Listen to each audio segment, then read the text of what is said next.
Oyo bamukubiteze nyimbe ezo. Kasona nkora kawebre maferuke sekina umora birembe. Ladies and gentlemen, this is DJ. Hey.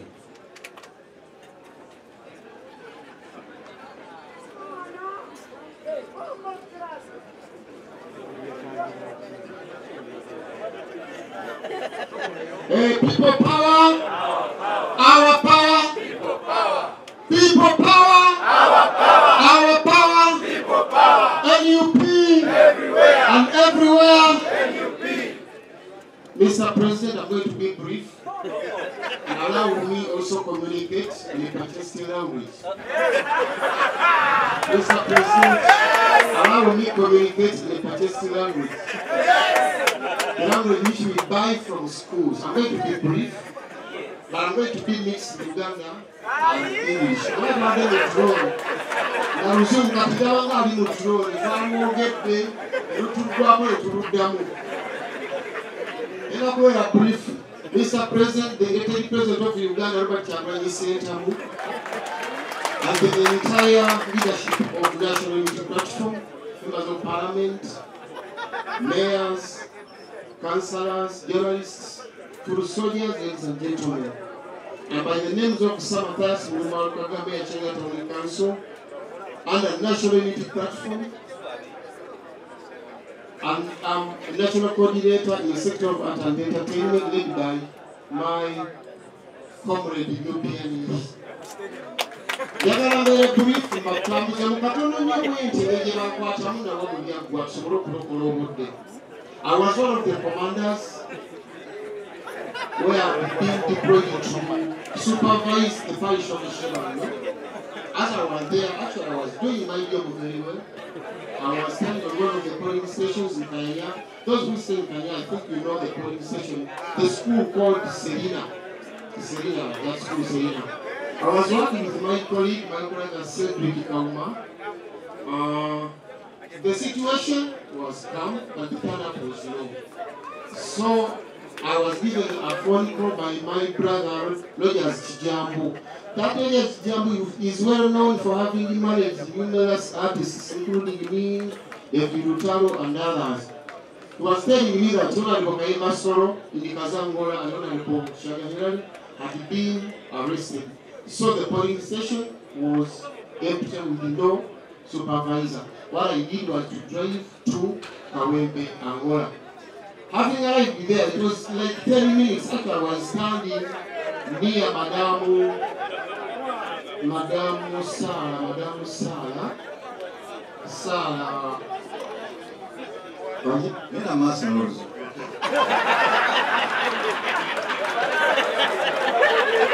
I was standing with Madame Sala Nasima. The turn-up was, people were non-violent, there was nobody quarreling, there was nobody fighting another. So the dirty guys came and arrested me. They took me into a drone very, very quickly. Having arrived into the drone, I can't tell you what is in drone. For those who have never been taken into drone, you pray to God so that you do not enter the drone. In 3 minutes, so I can tell you that the guys, I was beaten serious to unnecessary that the whole body had to sweat. When I reached out, you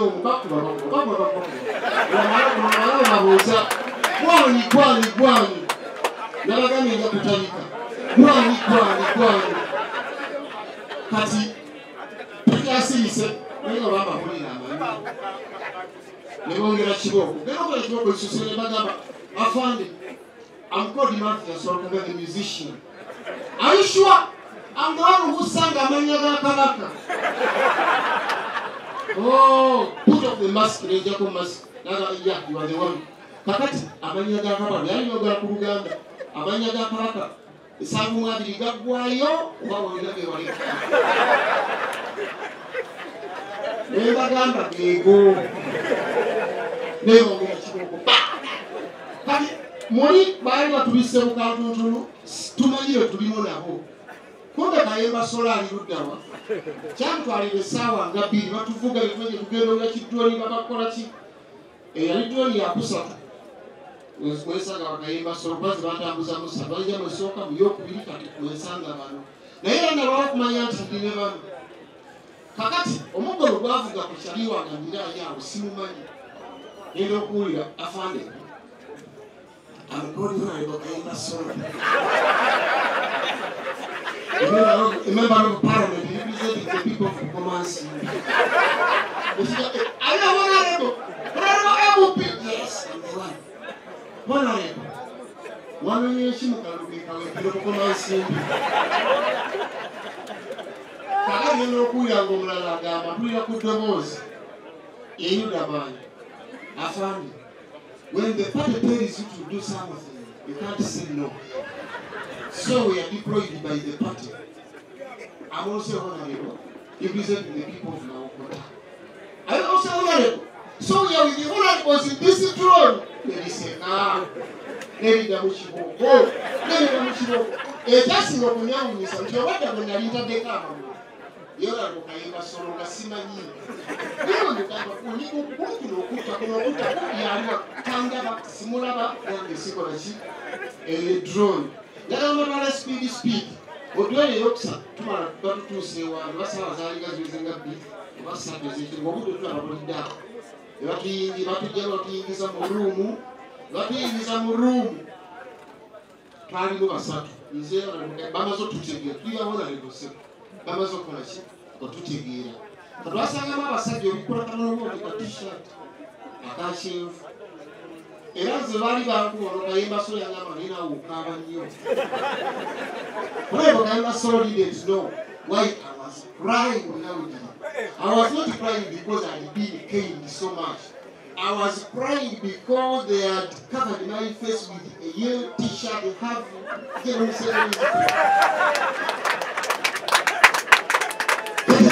single Kolashi, or Kolashi.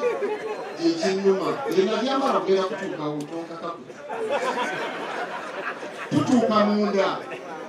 Anasajja batutuuza. Tuddamu okweyanjula. Ewaddi omusajja tumanyi n'agala bulungi Luganda, alugamba muve mu lumu n'atwala mu lumu endala. Lumu endala agiteekamu bannaffe bano abalala betuze nabo. Abatali bahonorables twawulira omuggo ogunyookera ku Baganda ndowooza meeya Mutebi Engi bamutwala awo. Omuggo ogunyoka neffe nga batugambye temudda mukola ki temuddamu kati mutuyimbire nenyimba nambolaawo olabwe kiyaga n'asuulamu Amelia ekikalo kimugamba nti Amelia, what did you mean by saying Amelia? Olabwe kiyaga it's just a half song n'oyimba Amelia ate n'obwesimbako tuli muli tetumanya batunadda naye ng'ekinnuma nga bwebakalubutuka wangudde seke kirina essimu kisaku TikTok yagala kibuuza kibuuza neneeretera ebitawa n'ensirika kale essaawa ziweranga 7 omwami yali atukuuma awo twanyunyanyunyako akabozi kanjwe naye ng'atugamba ekintu kimu tineeramwe temuli determined mutandika nemutabeera serious nemutandika nemutabeera ki kitegeeza even those guys are ready to join us. Sikatu batukoze eki tutandise sino kijasifayinga tawa kyakoze eki kyayogedde baliyo nabo baliredde okukola ki okutwegattako so mu bufuuzi njagala ntambula mpolampola sobola okuwawula Kayemba Solo eyankozeeko ebyenziro byonna n'ayogera mu kimu abasajja bamala batuteeka mu ki mu ruumu endala kati nze saati yange baali bagiwambye esati yange n'engatto nga onalira esaati ye neonali mukiyaga esaati ye simanyi lwaki batwala yange babalekera kakati munnange tutudde omwempewo nyinga empewo kati ntuuka ngamba afande empewo egenda kunzita fande balindi ng'empewo egenda kunzita kati omusajja kyava agamba tukoze tutya naye bagamba namuuza emitwalo ebiri naye ngere mugulira esaati naŋŋamba nti we tuli waliwo kilometers ng'asatu okutuuka mu trading center tekisoboka naye kakuleetere ekigoyo yambale n'aleeta agenda okujja aleeta t-shirt ya Mwami Museveni ng'eriko ekifaananyi Nengamba afande ndio ebadde nfuwe ekendedde. Esewulira bubiri kati ekendedde afande. Nangamba yambala. Nesooka ngukuba nengala enkwe z'akayemba mwe yakulira. Mwagala atayagala n'agamba baba walo muganda wange yambala tulangisa nerezekayamba nena bakayemba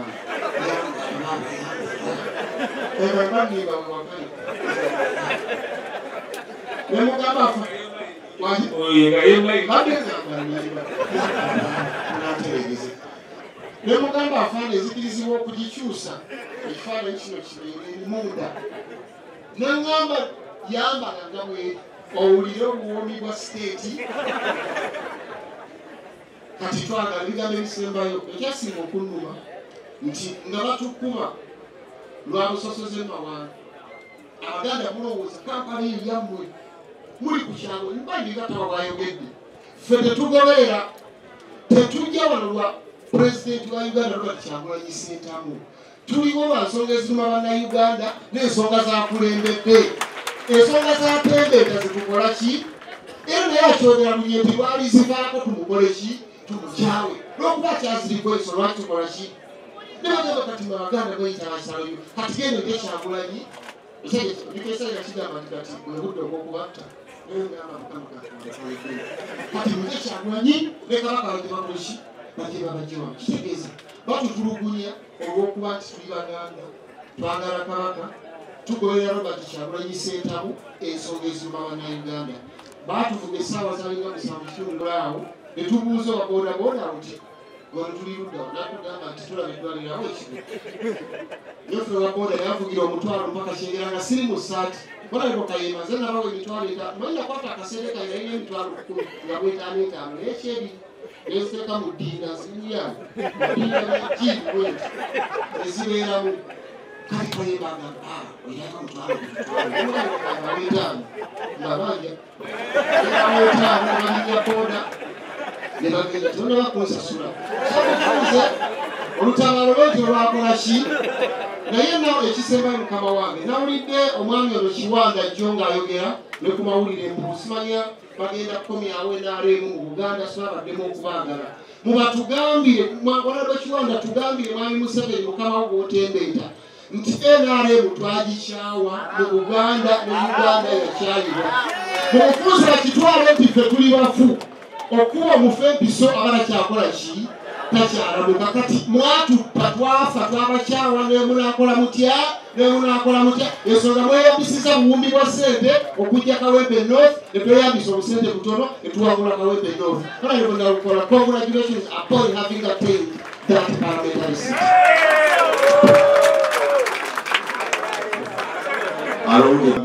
About what happened that day. I was the head Kazo Angola. Since I grew up from there, when I was doing my A-level in Bwaise happy hours, I used to stay in Kazangola. So I deployed myself there, and I was fully operated by the Electoral Commission to be an observer in Kazangola. We reached there early in the morning. I called my brother Hildaman and others to come and join us. The things had moved on well until they saw that we were very serious in a calm way to make sure that we deliver what our bosses had told us to deliver on behalf of the country. So that made them fear. They didn't know what to do next. Because Kazangola was a spot where they wanted to do all the rubbish in that election. Since I was in my area, which I know very well with my colleagues, we mined well with Mayor Mutemi and the Chila team. And my brother Mayor Matov was in a Holy Family in the corner zone. And Mayor Wachike was in Matel in Rugoba. Those were the polling stations that I was in charge. So the SC called me to go to Matel. Someone wanted to do some drama there. We went with my brother Hildaman. We made sure everything was okay. So we came back to Nkazu. I parked in the parking of my colleague, Holy Bob. I told him, let me leave the key there. I'll come back. As we are going down, I saw guys, military people like 40 coming, others holding sticks. We thought maybe they are doing some patrolling there. When they reached us, they grabbed us. As we were taking us the drone, I saw some people, and many people I know, especially Waswa of NBS. So I got my phones, I threw them to him. That Waswa, keep them. Good enough to give them to Bob, my colleague who lives in Kazangola, and I found them later. In the drone, it's a nightmare. But it's no longer a nightmare because we faced it too. You see, Bobato Nalaba Chindu, Ubochia, Katitua Chilami and Tutua Cholachi, Kachirala Chichana Turaga, Tichidio, Chiandi Sembeza, we do another drone in Zirukam, the Nekweka, Akasera Gatu, Senga Sina was Sorakolachi, the Baji Tekam, the Batukolako, the Kurabi, the food gave you Riva, when I get the Kumagaro, Magaro Baz to Ponios away. Ne batukuba emigo emutwe bakukwatako mugulugulika ennyama ne bakuba muno ne bakuba amagulu ne bakuba buli kintu. Nze kyenakola nasirika ebigambo naye okulaba bwe nabyogera ebingi bijja kunkubya naye era nasirikira banku nga bwokaaba obuuza okaabya otya kati walukago yagenda n'akaaba ng'akaaba ng'akanyonyi ne babuuza lwaki muganda wamu akaaba ng'akanyonyi obunegombona watukubye nnyini olimba musajja mumbeera bwetyo batwetolooza bataddemu drone basiteeka mu musana ebbugumu lingi batubisse batukyusa drone endala ngenda okuwulira zimuleeta omukulu ono nempulira nemmanya eddoboozi nga lyerirye ng'atandika bamugaakanibenisinga kolyosongo kati limba kibayogera okubyemiga ebyobeerere bw'atandika I can sing for a song, and I have been but Master enough. But my aunt, she would pay what she ever wanted. You know, Kuria, I could now more. I can't go to a member of Sunday. I said, I'm going to cheat. I'm said, you took up for us. What Andy? A boy is news and Napo is a saga of one Napo. Jagala Kumanya to reach to facing up, to facing up. Abasinga tusinza Yesu oba Yesu emige ejyamu kuba tugamba yayiwonya endwadde zaffe naku okutulugunya kubatukolako okwegenda okununula Uganda yaffe efune emirembe. So okunakuwala okungi okwo nze sijja kunakuwala n'emboozi yange bwenyinyamba nga musajja oli mbulumi naye enyumya emboozi ezisesa mbonno sisesa bwentyo bwenyumya. Tulina okubeera abagumu ebyo tubirabyeko tubirozezzaako n'ebirala bingi ebisinga kwabo bajja bikola baali tumalidde nga tumanyi obulamu babukoze eki ng'ekitugumya kimu tibatukwatidde mu kamera tisi wajja kubaayo ababuuza. Muganda waffe Kiyaga agenza okuzuuka ku makya ng'afuka musaayi era azzeeyo mu ddwaliro. Nange luli nawuliranga ali obulungiko naye kati ate mpulira muno bbunwe bamuweekuula mpulira muno kwegamba owulira n'omutwe guno sibuli bubi wala naye oba bagukuba sitegeera bulungi nimwe mulaba mutya ntegeera omulebe bagukosa nnyo. N'olwekyo just kubeera abagumu buguma. Muganda waffe Nalukoola akaluluko kaagula musaayi, akaluluko kaguliddwa bulumi naye olabye Uganda omutima gweraze wonna awamu katuli ffenna. Tusabe tuguse ekikwekweto ky'okuggyako Museveni kyekijja okuwa bannayuganda essanyu erisinga. Twongere omulimu ogwo tugukwate maanyi.